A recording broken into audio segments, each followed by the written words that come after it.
कई बार हमने कहा कष्ट को तुम टाल नहीं सकते, कष्ट को तो हम टाल नहीं सकते, वो सबको आता है, लेकिन संक्लेश को तो टाल सकते हैं।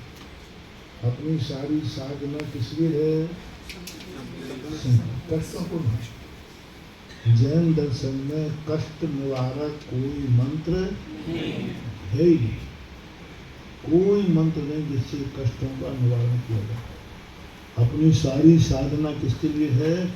संक्लेश निवारण। संक्लेश नहीं, संक्लेश में क्या होता है? या तो राग होगा या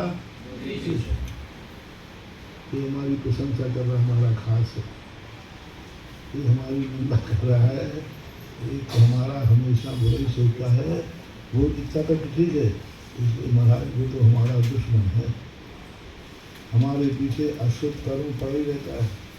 जब देखो तो हम बीमार बने रहते हैं, तो ठीक है, वो तो सही है, वो तो सही है, लेकिन अपन को इतना संतुलित हो गया है कि बहुत ज़्यादा कब छूटे